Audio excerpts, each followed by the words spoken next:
どうも皆さんこんにちは。市川純喜です。本日はですね、いつもとは違う場所でお送りしておりまして、僕の後輩の、りんくんのお家に来ております。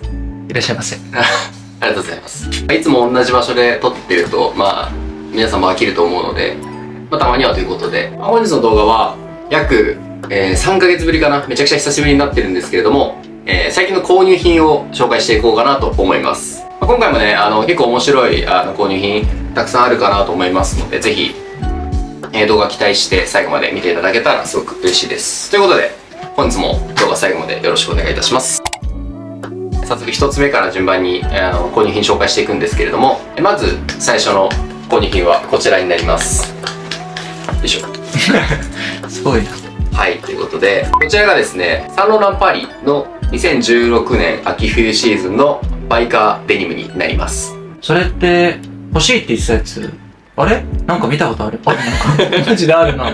まさしくそうなんですけれども、何個前かの動画で最近狙ってるアイテムということで紹介したバイカーデニムを、購入しました。サイズが僕は30ですね。30で購入しました。サンローランのデニムはディオールよりもちょっと細めな作りなので、割と余裕を持って30を購入したっていう感じです。デザイン的にはどうこれは。デザイン的にはそのジップが気になりますね。ここね。ジップ、開くのか、フェイクなのか、気になりますね。これね、開くんだよ、ちゃんと。開くんだ。ここから膝をね、飛び出させることもできる。それこそ昔の有名人、ラッパーとかの着こなしで膝開けてきてる人とかもいるし、いろんな着方できるよね。ただね、これ夏履くのはめちゃくちゃ暑くて、買って俺一回外で履こうとしてみたんだけど、暑そう。これ、暑いやん。ただでさえディオールのスキニーとかも結構暑いのに、これはもう無理だね。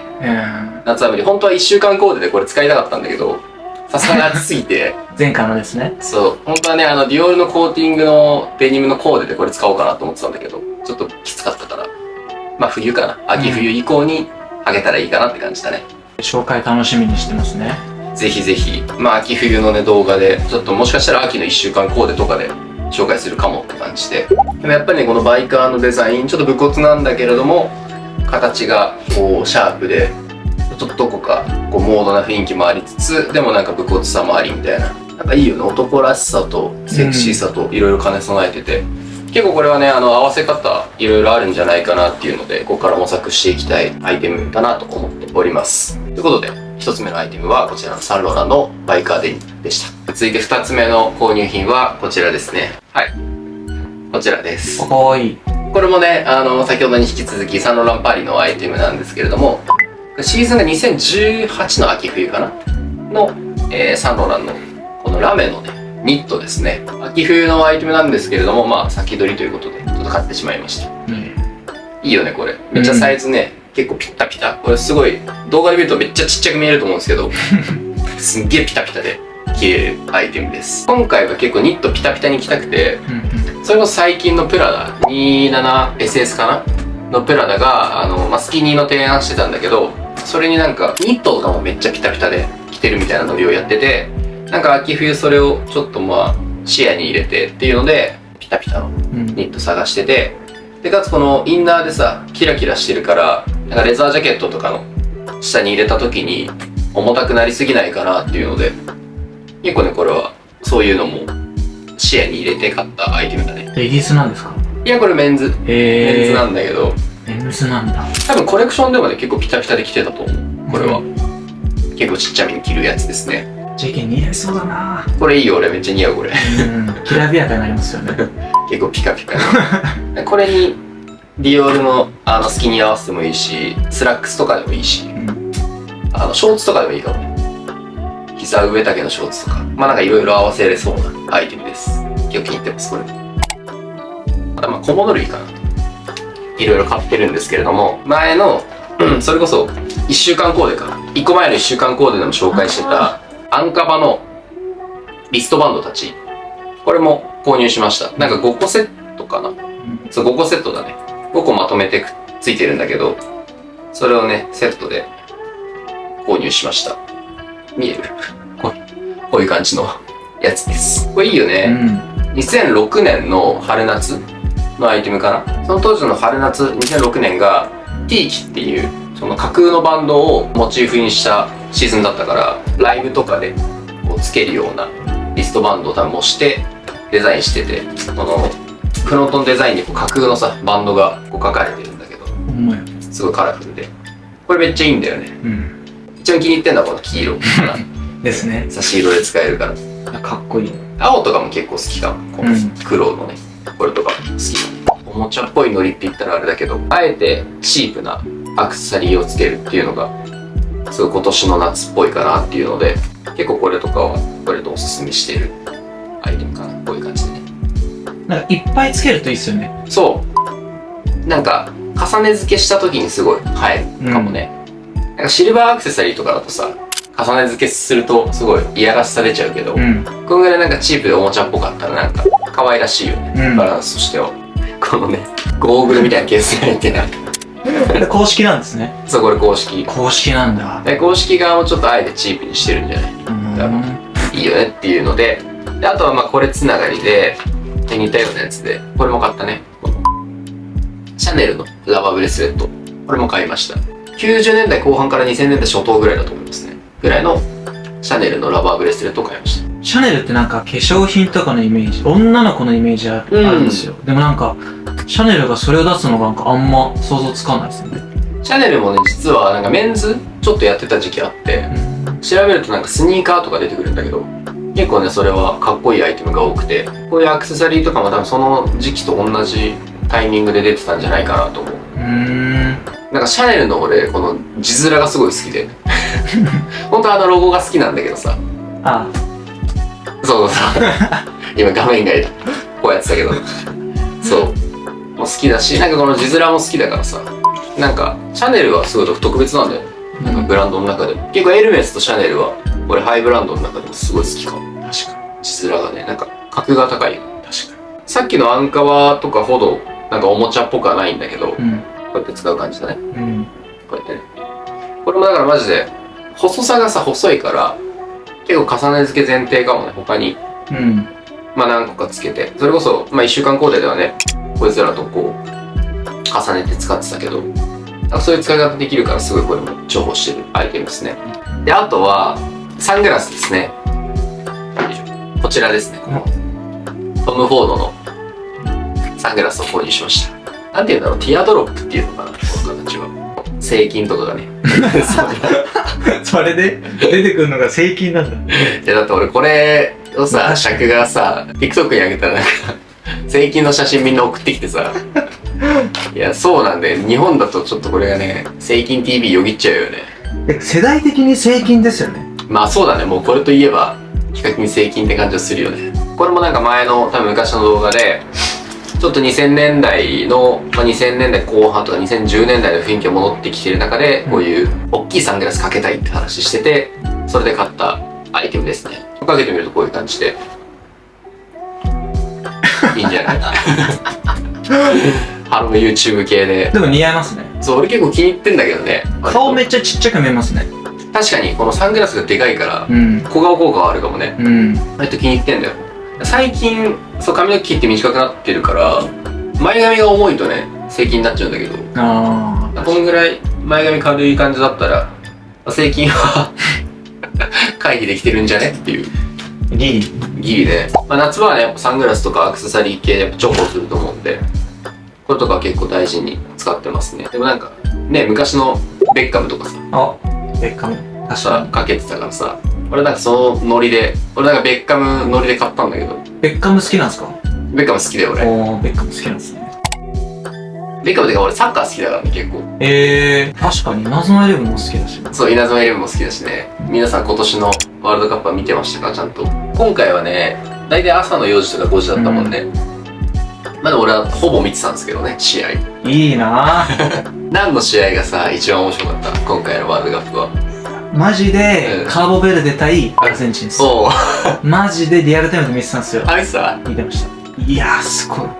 わかる。あれさ、俺、メッシめっちゃ好きなんだけどさ、メッシ好きな俺でも、なんか途中からもうカーボベルデ応援したもん。いや、俺も、どっちを応援するか、マジで迷っててずっと、試合見てて。結果アルゼンチンでしたけど、やっぱカーボベルデ、ボジーニャボジーニャね。ボジーニャ。うん。いやー、かっこいい。あと2点目カーボベルデの。はいはいはい。斜めからの。いいコースよっていやー、やつね。あれはやばかったっす。発狂しました。今回のダークホースだよね。カーボベルデは完全に。うん。マジで。JK の好きな試合何だったんですか？ JK の好きな試合は、俺もカーボベルデとアルゼンチンなんだけど、言っちゃったんだ、俺。そう。そう言っちゃったんだけど、打ち合わせしてないからね。なんだけど、まあ、他に違う試合を挙げるとすれば、アルジェリアとオーストリアだね。の試合ね。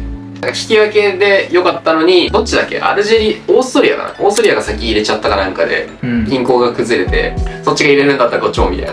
やってたらなんかめっちゃいい試合になったっていうやつだよね。あ、有名になりましたよね、それも。あれ良かったね、めっちゃ。今年のバロンドールはうわ誰になると思う？ー。うわー、バロンドールか。ワールドカップだけ見ていいですか？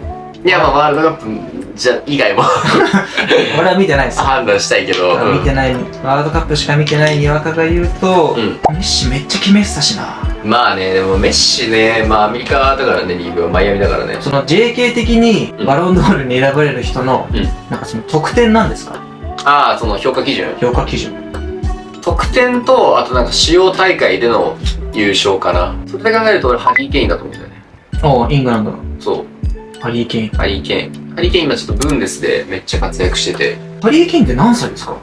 ハリー・ケイン32、3とかじゃない多分。おー、意外と若いんですね。ちょっと間違ったら怖いかもしれない。うん。 32だ、ぴったり。 32歳。うん俺ウイイレで初めて出たうん黒ボールがハリー・ケインでした。だ懐からかしい。覚えてます。あれ 2018？ 2018かな、ウイイレで黒ボールが初めてハリー・ケインで、うんマジで知らなかったです。俺確かハリー・ケイン3人目ぐらいの黒で出たな。 3人目、あ、でもやっぱ出やすい黒なんですかね。出やすい黒だと思う。いや、懐かしいな。リセマラ・ルカクで始めてるから。ルカク、クリバリ、ハリー・ケインの気がする。クリバリもいたわ。そう。ボアテングどこ行ったんですか？あ、確かにボアティング、ジェローム・ボアティングね。うん。だってウイイレなんてもう、ディフェンス最強じゃなかったです結構強いキャラでしたよね。ボアティングどこ行ったんだろうね。なんでみたいな。ボアティング、そう、聞かないね。ドイツだよね。引退してるわ。ボアティング、去年。あ、そうなんだ。 2025年引退してますわ。ボアティング、クソ懐かしいね。くっそ懐かしいっす。まあでもね、話戻すと、まあ今年のバロンドールはハリー・ケインか、まあワンチャン、エンバペか、まあでもハリー・ケインな気がするな。なんかブンデスの選手でバロンドール取ったことあるやつってあんまいないからって感じでね、まあサッカーもしっかり見てますよと。話がそれちゃったんでね、購入品紹介のところにちょっと戻りたいかなと思います。続いてのね、購入品。まあ購入品というか、まあ作ったアイテムなんですけれども、こちらですね。うん。は。い。これがバイタルのね、ノルディックティー、ちょっと畳じわがね、ついちゃってるんですけれども、まあ、ノルディックティーネブラですね。で、これも、1個前の1週間コーデで紹介したアイテムなんですけれども、まあ、こちらも今回紹介させていただきます。まあなんかノルディックのデザインってね、結構ニットとかにありがちなんですけれども、まあ T シャツに落とし込んだら面白そうだよねっていうところで、まあ、表と、まあこの背中に、両方にこう、ノルディックがね、同色でこうぐるっとされてるよっていうやつですね。両方あるんですね。そう。で、このノルディックに関しては、オリジナルのデザインで、ちょっとね、近くで見るとわかるんだけど、デジカモみたいな感じで、ちょっとね、幾何学的な模様にわざとしてて、なんかガチの民族っぽいノルディックだと、ちょっとこう、寄りすぎちゃう。そう、そっち系によりすぎエスニックっぽくなっちゃうから、なんかそういうの避けたくて、デジタル風にして、パンツスラックスとかでも、違和感なく合わせられるようにしたっていうアイテムですね。うん。サイズこだわったとかあるんですか？まあやっぱ肩幅かな。結構まあ一般的なピチティよりもさらにピチティにしてるって感じだね。本当俺が好きな 80s の T シャツとかのノリに近づけてて、透けないんだけれども、まあちょっと 80s とかの年代の音数がちょっと低めな、ちょっと薄めな T シャツを意識して作ってるよっていう感じだね。多分動画を出した2日後かな。夜の9時ぐらいに販売開始になってると思うんで、ぜひ皆さんチェックしてみてください。で、続いてのアイテムはですね、こちらですね。ちょっとね、これが長いんだけども、こう、めちゃくちゃ長くて、こんな感じで、こうすればいいのか。サムネになっちゃう。こうだ。こうだ。長っ、マジ長いっすね。これがね、ディーゼルゴールドの、ディーゼルブラックゴールド。ディーゼルブラックゴールドのスキニーパンツ買いました。これはね、まあ、見たらわかると思うんだけど、めちゃくちゃ長くて、総丈いくつだったっけな ?160 とかかな。160ぐらいだね。じゃあ股下とかもやばいんじゃないですか？ 100いってますよね。私100いってる。108とかだったかな。聞いたことない。そう、ディオールのパンツとかが90いくつとかなんだけど、もうそれプラス15センチぐらい長いパンツで、これいいんだよ、めっちゃ。いいんだ。気に入ってる。想像つかないですけど。そう、これでね、見てる分には分かんないと思うんだけど、まあ、裾基本的には溜めて履くんだけど、こうクシュクシュクシュってさせて、ブーツとかに合わせて履くパンツかな、これは。てか、ブラックゴールドって何のラインなんですか？ブラックゴールドはディーゼルのね、2000年代中盤頃に存在してた、ちょっとディーゼルの中でもハイエンドなラインというか、ハイエンド？ディーゼルの中でもちょっとクオリティの高いことをしようねっていうのがブラックゴールドっていうラインで、で、裾が伸びたんですか？そうハイエンドで。その中でも結構名作かな。割とこれはね、有名かも。マジか。そうそうそう。これいいんだよね。色味が俺結構好きで。色味のね、このグレーっぽい感じっていうのが、まあ、サンローランとかディオールとかにはあんまない感じで、これ結構気に入って履いてるね。で、ディオールのデニムとかは、クリスキじゃない、その、エリー機のディオールとかは、コットン 100% で、生地が伸びなくて硬いんだけど、このブラックゴールドのタイプは、ポリエステルとかが入ってるから、ちょっと伸びるんだよね。こういう、なんていうの、こう、ちょっとこう伸縮性がある。動画だとあんま分かる。あ、こうかな。分かるか。ちょっとこう、伸びるのよ。まあ、ゴワゴワのやつじゃ、まず伸びないですもんね。そうそうそう。だからちょっと伸びるっていうところで、まあ、履きやすいから。履きやすいんだ。スキニーの中ではね。脱ぎづらそうですけど。あ、そう、脱ぎづらい。脱ぎづらいですよね。でも、俺もっと他に、ディオールのダメージ入ってる、ビリビリの脱ぎづらいやつ持ってるから、そこら辺と比べたらいいかなっていうので、ディーゼルのブラックゴールドは本当このスキニー以外にも、なんだろうな、名作というかなんかちょっといいんじゃないかなっていうアイテム結構あるから、チェックしてみるのはおすすめかなっていう感じですね。そんな感じで、このディーゼルブラックゴールドの、この超長いスキニーパンツでした。続いてもね、パンツなんですけれども、続いてはこちらですね。はい。よいしょ。これもね、スキニーパンツなんですが、これがね、プレッチっていう昔のブランド、多分知らない人多いかなと思うんですけど、昔のね、日本のブランドの、コーティングスキニーかな。ちょっと上がコーティングされてて、下が普通の生地なんだけれども、それの、デニムを買いました。ナンバーラインか。ナンバーラインにいた人が独立して始めたブランドがプレッチかな。この2000年代初期頃にあったブランドで、今は多分ないかな。ないか、もう形が変わっちゃったかなんだけど、これもね、マジで結構いい。何がいいんですか？パターンだね。はあ。作りがめちゃくちゃいい。スキニーなんだけど、ディオールとかサンローラン系のスキニーとはちょっと形が違くて、ほんとパターン的にはナンバーラインのパンツと全く一緒かな、多分作りは。ナンバーラインのデニムとか持ってるんだけど、ナンバーラインのパンツと履き心地はめちゃくちゃ一緒。で、このね、デニムはね、もうめちゃくちゃ股上が浅くて。浅そう。そう。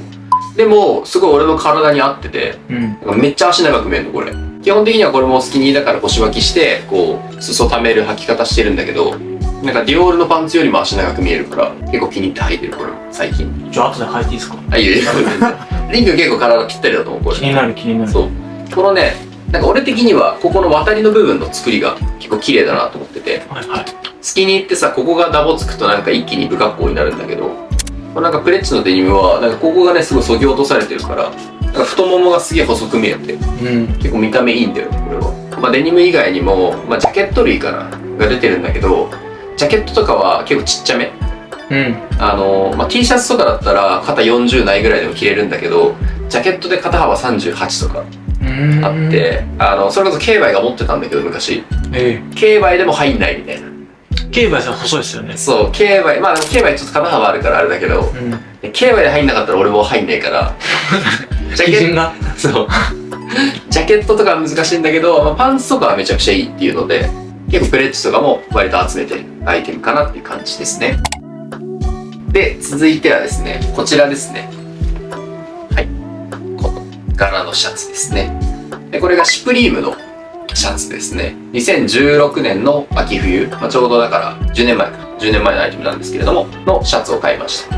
これはあれだね、1回だけインスタのストーリーにちょっとちらっと載せたことがあるんだけど。そう。見てねえわ。おかしい。まあ1枚だけだったから。まあ、そうだね。昔のシャツを買いました。着てる服もそうですけど、うんまあ JK のカラーっぽいですね。あ、本当？そのゼブラっていうか。ああ、確かに。なので、俺、シュプリームの、レオパードのジャケットとか持ってるもんね。だし、動画で紹介したことないけど、牛柄のカーディガンとかうん。持ってるから、結構俺こういう柄系好きで、割と俺っぽい。うん。シュプリームまた珍しいですね。そうなんですよ。あんま。意外とね、シュプリーム動画で紹介しないんだけど、結構シュプリーム持ってて、好きなんですか？好きなんですよ。高校時代とかやっぱシュプリーム結構ど真ん中世代でしたから、はいはいはい。たくさん着てましたし、だから今こうちょっとテイストは違うんだけど、シュプリームの中でもさ、あ、これシュプリームなんだみたいな。うん。ちょっとなんか、あ、こんなのも作るんだみたいな。うん。意外性のあるアイテム作ってたりするから、なんかそういうのをコーディネートに混ぜ込んで、なんか違和感を楽しむっていうのが結構好きで、なんかそういうノリで、あ、これシュプリームなんだ枠のシャツっていう感じですね。なんか下手したらギャルソンとかにもちょっとありそうなうん。テイストなんだけど、なんかこれでシュプリームなんだっていう、そんな感じです。オフホワイトはないんですか？オフホワイトは、オフホワイト最近買ってないね、俺。Y3 もないですか？アイスリームないね。あーまあ、ディグってはいるけどね。でもやっぱあの時代のアイテムって本当やっぱ、まあ、こいつはあれだけど、あんまかっこよくないアイテムの方が多いから、オフとか特にね。欲しいものはあるんですか？ちなみに。あるあるある。狙ってるやつとかある。オフホワイトの、ニットとか欲しいのがあって、なんかね、ここに、イメージない。ロブスターみたいなのが書かれたニットがあるんだけど、全然出てこなくて、それは。イメージないっす。うん。マジで。オフホワイトっぽくない。全然ロゴもないし、それはね、結構探してるんだけど、全然出てこなくて、本当にかっこいいやつって出てこないから、うん。まあオフホワイト最近変えてないね。でも好きだよ、うんちゃんと。続いて紹介する購入品はこちらですね。はい。こちらです。これがね、まあ、コンバースっぽいんですが、セリーヌですね。うん。セリーヌのローカットスニーカーです。まあ、これはエディーティのアイテムですね。まあ、2020年代、21、22ぐらいだったと思います。俺がこういうローテクなスニーカー買うの結構珍しいよね。うん。しかももうなんか本当にコンバースみたいって言ったらあれですけど。うん。そうね。コンバースとかコンズとか、そっち系の、うん。マジのスケシューのノリなんだけど、あ、確かに。ポン酢っぽいな。コンバース俺足の形合わなくて、これ言ったらあれだけど、アメリカ製のコンバース、US 製のコンバースは合うのよ。日本のコンバース、まあ、特に絡んでるコンバースはなんかね、ここが細いんだよ。悪いみたいな。いや、そうよ、結構マジで。それはなんか言われてるからね、あ雰囲気好きで。そうなんですねそう。あんま言わない方がいいかどうかで。まあ確かそう。でまあ、とにかくコンバース、まあ US 製以外は俺足に合わないから、に。こういうの避けてたんだけど、セリーヌとかはすごい形が良くて、すごい合うし、だから多分ね、絶妙にコンバースにない色味、ちょっとね、オフホワイトっぽいんだけど、この感じがすごい気に入ってて、さっきのプレッツのデニムとかと合わせて、ロックっぽい合わせもできるし、なんか俺じゃないスタイルができるかなっていうので、うん。こういうローテクなスニーカーとかも買いましたね。でもなんかね、ちゃんと見るとあれなんだよ。ちょっと作りが丁寧というか、うん。レザーもね、結構質いいレザー使ってるから、確かに。いいんだよね。なんか高級なコンバースっていう感じですね。これとかも気に入ってますと。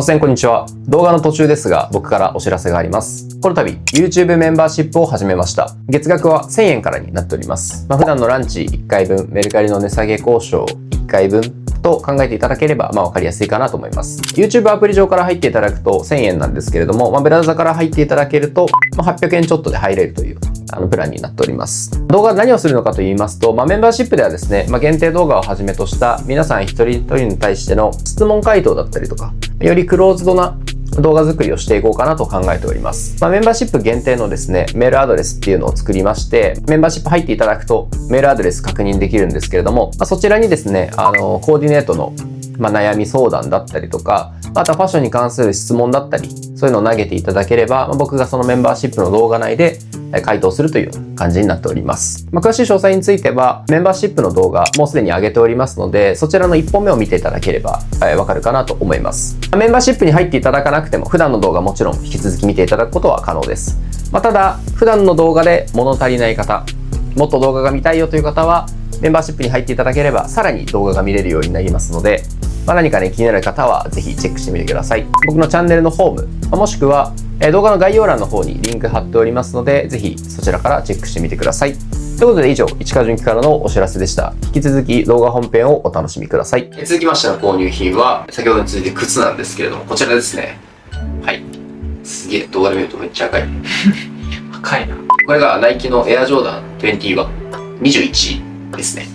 になります。これもあれだね。1週間コーデで、5日目で着用してたシューズですね。ボリュームありますね。そうてかジョーダン種類が多すぎて何が何だって感じですけど。そうだよね。うん。結構ね、ジョーダン21って多分知らない人多いんじゃないかなと思ってて、うん。意外と2006年とかに発売されたシューズなんだけど、多分あんま復刻されてないから結構知名度がなくて、ジョーダンって言ったらね、まあジョーダン1が一番有名で、4とかうん。あー。 8とかあと11とかかな、結構ファッション的に合わせてる人は多いかなと思うんだけど、これいいんだよね。何がいいんですか？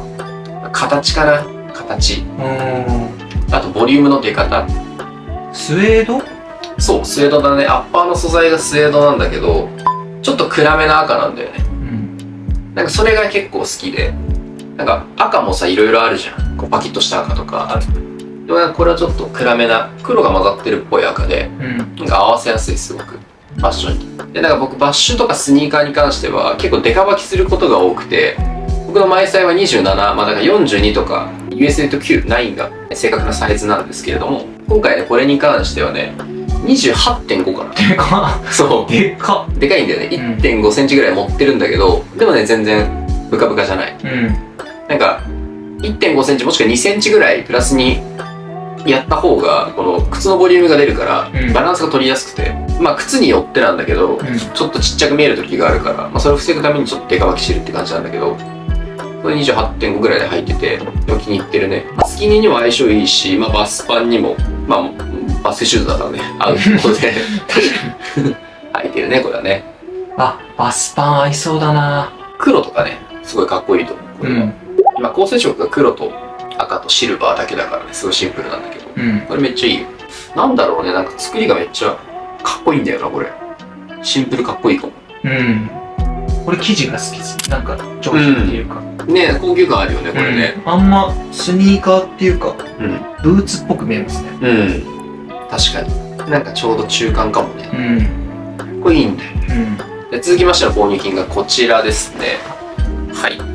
こちらが、スヌープドッグの T シャツですね。スヌープ T。ベトモンだね。ベトモンの2016年の秋冬のシーズンのアイテムでございますと。ドゥーラグと合わせてた。そうですね。1週間コーデの、何日目だ ?4 日目か。4日目で合わせてたやつですね。やっぱ実物、うんでかいっすね。そう、でかいんだよね。とにかくこれ結構でかくて。着丈とかいくつなんですか83子とかだったかな多分。でけえな。そんぐらいなんだけど。でもなんか2020年代とかはさ、こんぐらいのオーバーサイズ着てた記憶があるからさ、うん。また戻ってきたよって感じ。まあなんか勝手に俺が着てるだけなんだけど、戻ってはない。そう多分。まあ感覚的にはなんか俺は新しいなと思って着てるんだけど、うん。結構気に入ってますね、これも。そういう時期のベトモンだったんですか？みんなオーバーサイズみたいな、その、ベトモンが出したのが、あ当時。ー、これがね、結構パイオニアだったかも、割と。ーまだ世間的にはこのタイミングってオーバーサイズじゃなくて、ちょうど2016年ぐらいからベトモンがこうギュッと頭角を現したタイミングだったから、そこでこのまあスヌープティーは、コレクションでは出てなかったんだけど、他のアイテムが全部これっぽいサイズ感で、うん。その当時はなんだこのでっかいサイズ感はってなって、そこから1、2年後ぐらいに他のブランドが追随してたっていう感じかな。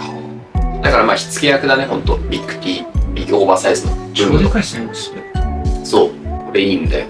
まあ、だから、いわゆるビッグ T ってこう、身幅がでかくて、着丈も長くてっていうのもあるんだけど、ベトモンが提案したビッグ T は、この、肩もでかいっていう、肩もはみ出しちゃって、で袖丈も結構長いっていうビッグ T だったから、今ね、その、いろんなブランドで見てもないんじゃないか、そういうのって。うん。でもなんかバランス取れてますね。だから全部でかいってことですよね。そうそうそう。だからその当時としてはすごい新しいって評価されてたし、うん。だから今ね、ユニクロとか多分見に行ってもオーバーサイズ T なんてないしね。ない。確かやっぱこう、世間から消えたタイミングっていうのが結構チャンスだと俺は思ってるから、に。ユニクロをね、判断軸にするといいんだよね。そうなんだ。実は。一番見てなさそうですけど。結構見てるからね、俺。見てるユニクロとか GU とか、俺 WeGo とかも見てるからね、ちゃんと。ビゴー見てるんですね。見てますよ。えでやっぱそこのブランド見ててもやっぱ思うのは、ほんとここ数年、そこのファストファッションブランドが、なんだろうね、モードとかのその流行に対して追いつくのがすごい早くなってるから。うん。まあだから、その一般層、マス層のトレンドの消化っていうのも早くなってるっていう。うん。今はさ、1年前とかは細身なパンツどうなのみたいな風潮あったけど、今ユニクロとかでもさ、結構細身のストレートのパンツとかたくさん出てるから。マジですか？そう、意外と出てるのよ。なんなら多分バギーパンツとか今多分ユニクロないんじゃない？あるとは思うけど、バギーとちょっと細めのストレートだったら細めのストレートの方が多分多いから、その流れちょっと速くなってるかなと思う。あれですよね、収束理論。なくなってシームレスになって。そう収束理論ね。そう、どんどんこのスパイラルが速くなればなるほど、結果的にこう全部なくなるんじゃないかっていう、それは俺が目指してる世界線なんだけど。素敵っすよね。そうなったらね、もっとハッピーだからね。ハッピー。今ね、絶対なんかその流行ってるアイテムがあって、その裏には流行ってないアイテムがあって、ね、なんかそれどっちが偉いみたいな、あるからさ、それってやっぱ本質じゃないから。日本人は多いですよね。日本人はねどうしてもね多いですよね。正解の中でみたいになっちゃう。でも俺もその節はあるんだけどね、正直。でもなんかこうね、そこに停滞せず新しい可能性を模索したいし、なんかそういうのはね、やっていきたいよね、常に。まさにそのビッグ T 今選んだのは、それもありますよね、きっと。そう、そのね、あれも汚いですもんね、今。流行りから逸脱した存在ということで、だからこそなんかこの今の合わせに、可能性をね、広げてくれるんじゃないかなっていう。いいじゃん。のはあるね。ありがとうございます。っていうので来てますね。はい。とか。あとはね、その流れもあって、その流行りのムーブ関連なんですけれども、こちらですね。それね、俺わかんないです。これね。すっごいっすよね。ゴーシャ・ラブチンスキーとアディダスのジャージね。JK が履くまで、純正なアディダスだと思ってました。これがね。でも多分アディダスのインラインでも全然ありそうな感じだけど、一応ね、ここにゴーシャのロゴがそこにあるんだ。あるよってやつで、これちょっとやりすぎたけどね俺的にもそう、インスタにも上げたりなんかしましたけれども、これとかね。でもこれあれだよ、俺が高校生、リン君とは俺別にそんな世代変わんないけどさ、俺が高校生の時とかね、流行ったよね。で俺高校生の時履いてたよ、アディジャー。俺も履いてましたね。そうだよね、ケイバイとかも履いてたって言ってたもんケイバイさんも履いてたんだ。そう、みんな通ってるんだよ、アディジャーは。だからなんか思い出補正もあり、確かに。でもなんかラインパンツ、ラインチャージ、トラックパンツか。トラックパンツとかもね、やっぱ流行ったってことはちゃんと、みんなに認められたっていう事実があるわけだから、ってことはさ、なんかダサいわけではないじゃん、きっと。でも多分当時着てた大体の人がなんで流行ったか多分説明できないんですよねあれはなんでなんですか？わかります？あれはでもあれじゃない、ほんとハイブランドの提案からじゃないかな、多分。それもそうなんだ。やっぱ実際モードなブランドもあの時代源流とか辿っていくと、やってたからね。そう、ちょっと時期は違うけどグッチとかもトラックパンツ出してたし、なんだろうね、当時のスナップ見てるとみんなアディジャーなんだけど、でもなんか流行ったんだよな、ああいうストリートテイストみたいなのが。オフホワイトとかが台頭して、その、ラグジュアリーの世界観にストリートを入れるのめっちゃイケてねみたいな、ベトモンとかもその一つなんだけど、それが流行った流れでなんかちょっとジャージ入れるのおもろくねみたいな、ゴーシャとかも被ってたかもね。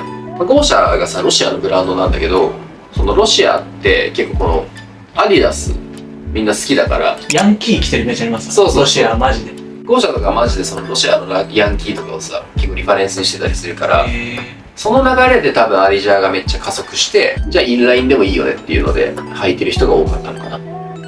やっぱね、当時のアディジャーってこのテーパードが効いてるジャージっていうめっちゃしれっとキモくていや本当にこれいいんだよね。いいんだ。そうわかんねえな。いやなんかストレートのジャージだとさ、それはもう普通じゃん。確かに。今ドンキ行くとかさ、その、コンビニ行くような格好になっちゃうじゃん。でもテーパードなんだよ。いやちょっとおしゃれっぽくしようとしてるっていう、そのじゃあ JK の中ではそれは一丁だ。そうでありたいよもちろん俺堂々と着ないよは、堂々と私服として着ないけど、でもなんか今後のためにちょっと、ゆっくりね、青はむずいけどさ。いやほんと、なんで青っていう。でも別にもうなんで黒、黒関係ない気がするけどな。でも黒だとまだ今の段階だとちょっと順当にちょっとヤンキーっぽいから、青だったらさ、なんかちょっと違うじゃん、ファッションっぽいじゃん。なんか俺的にはこの青のジャージに対してなんだろうね、茶色のブーツとかさ、ちょっとスウェットのブーツとか合わせたりしたら多分かっこよくなるなとは思う。まあ、1週間後だったらちょっと黒の平たい靴合わせちゃったんだけど、まあ、多分ね合わせ方次第だと思ってる。まあ秋冬だね。ちょっと秋冬期待しといてほしい。確かにこれは秋冬気になるかも。結構面白い合わせ俺の頭の中で浮かんでるから、確かに。そこで多分みんなの評価がちょっとくるっと変わって俺もジャージ買いますって多分みんななるから待っていただければって感じです、まあ、これに関しては時系列的に言うと多分めっちゃ先だね流行りとしてはすげえ先なんだけど、でもなんかそのさスキニーの流行りとかもそうだけど、なんか流行るタイミングを待って自分で取り入れてるっていうのは結局トレンドを追ってるだけになっちゃうから、まあ、そうじゃなくてもう別にどんどん先の時系列の流行りも取り入れてったらさ、もう順番ぐちゃぐちゃにしたら面白いじゃん、っていうので、まあなんかそういうのを気づいて、まあ、ジャージ取り入れてもいいんじゃねっていうので買ったアイテムっていう感じですね。はい。ぜひ皆さんも参考にしてください。このテーパードがかかってるっていうのが大事だ。なるほどね。そこがポイント。あとはこれとかもね、買ったアイテムですね。ちょっと見せるのが難しいね。パンティーですか？パンティーではなパンくて、ティーじゃない。これでね、ドゥーラグっすね。ドゥーラグです。まあいわゆるこう、黒人とかね、ヒップホップ的なカルチャーの目が強いアイテムですけれども、ドゥーラグを買いました。ベロ味のね、ドゥーラグですね。これはあれだね、全然楽天とかで売ってるやつなんですけど、それを使ってますよという感じです。ドレッド時代につけてたとかさ。そうだね、俺がやっぱドレッドとかブレイズとかさ、編み込みしてた時に使ってたやつっていうわけではなくて、全然ドレッドでもなんでもなく、普通にブラックヘアではないんですけれども、でもなんかそういうのもさ、もうなんか、取っ払ってもよくないかっていう、なんか2000年代初期ぐらいからずっと言われてるんだけど、いやなんかプレイボーイカーティーがさこう私服でつけ始めたあたりからなんかカーティーのファンとかはなんかみんなつけてるし、だからどんどんなんかなくなっていくと思うんだよね俺は、そういうのもなんかカルチャー色が強いアイテムって、まあ、今までいろいろあったけど、でもなんかその時代とともに変化していくものだと思うから、なんかドゥーラグでもいいんじゃねっていうので、結構まあ推してるね。さっきのスヌープティーと合わせてましたよね。そう、スヌープティーと合わせてね、もうザみたいな。でもなんか、個人的なあれですけど、JK がそれつけてシャツにタンクトップみたいな、はいはいはい、シャツの上からタンクトップ着る。俺があれだな、2年前ぐらいそうなんかそれとかワンチャンいけんじゃねって今思いましたね。はいはいはい、なんか似合いそう。特殊なヘッドピースとして扱うってことだよね。そういうのはありかもね。確かに俺もなんか前の動画で喋ったけど、このドゥーラグをあえてシャツとかに合わせるのもいいんじゃないかっていう話してたから、それこそ秋冬にやりたいイメージは割とそれかも。ちょっとタイドアップのスタイルとかにドゥーラグ。蝶ネクタイ見たいな。蝶ネクタイとかね。蝶ネクタイ見たいな。これに蝶ネクタイちょっとやりすぎ。まあどうだろう。合わせ方次第だけど。確かに。まあいけなくはなさそうだね、確かに。俺は普通に蝶ネクタイが見たいです。なるほどね。あれ好き。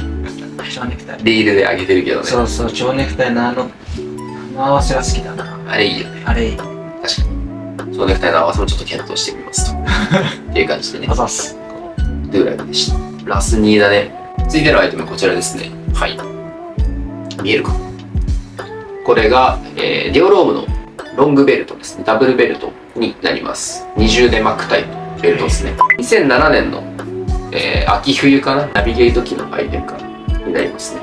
長さ的には長いな。こんな感じだね。長い。こうまあ2周するウエスト2周分だから120センチぐらいあるベルトですね。最近多分あれだね、俺結構赤いアイテムハマってるね。確かによく見ますね。ね、そうだよね。なんか赤を差し色に入れるっていうのもさ、ちょっと懐かしくない？懐かしい。俺らが高校生の時とか多分靴下に赤入れたりとかさ。あと俺緑入れてました。緑のスウェットとかやってました。ああ、ちょっと色物入れる、なんか差し色で入れるのにちょっと流行ったタイミングがあって、超極端にボンボンみたいな、緑黒みたいな。そうだね。全身黒に色一色みたいな。入れときゃおしゃれっしょみたいな感じでしたね。わかるわ。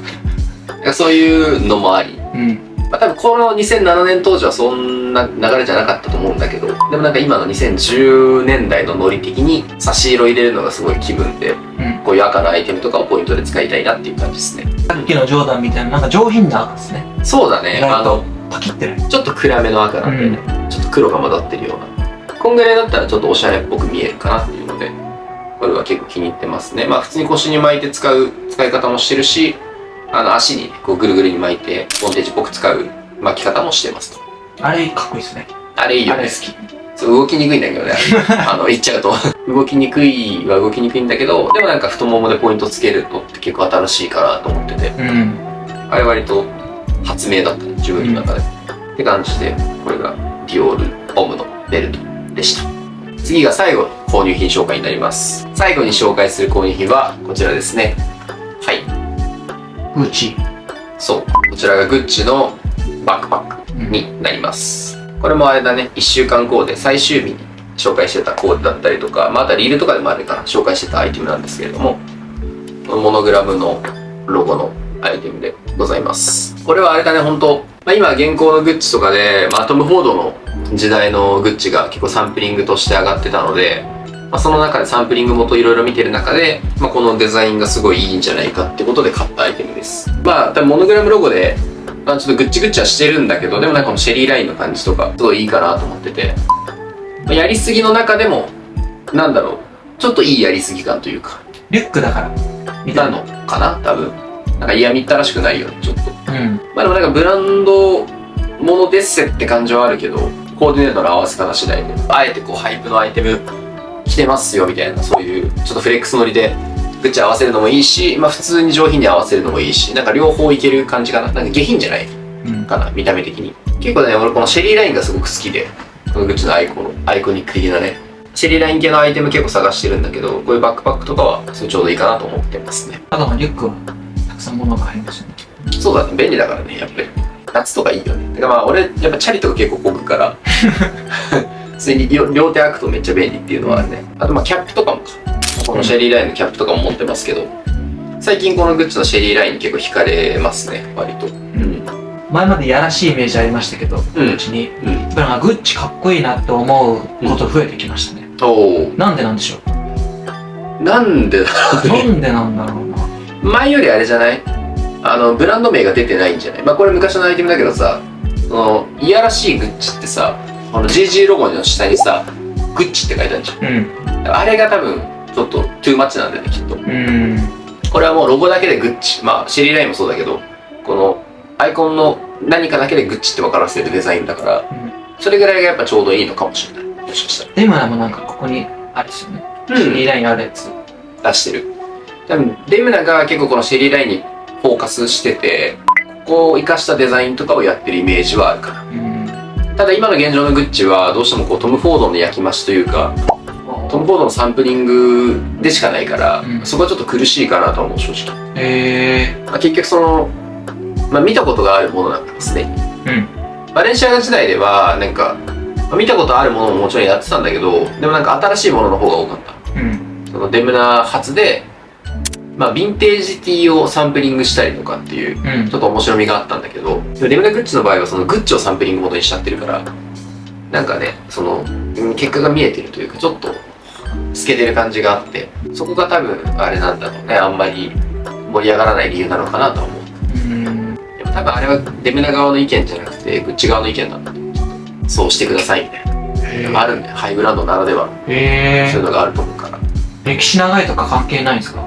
まあ、格式あるみたいな。まあ、格式あるのもそうだし、まあ今のグッチは多分売り上げを取らないといけないっていうのがあるから、多分ケリンググループ的にそういうのはあるんじゃないかなっていうのはちょっと予想してますけれども、わかんないけどね。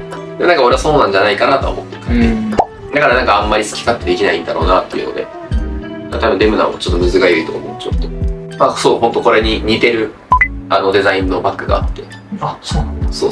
まあなんかそういうの見て、あ、いいなと思って。ちょうど俺がこれを買った1ヶ月後ぐらいに発表されて、そのバッグが、やっぱりこれサンプリングされたんだっていう。まあやっぱそのサンプリングしたくなるぐらいいいデザインってことだから、やっぱこの時代、まあトム・フォードの時代のグッチはいいなっていう感じですね。はい。そんな感じでございます。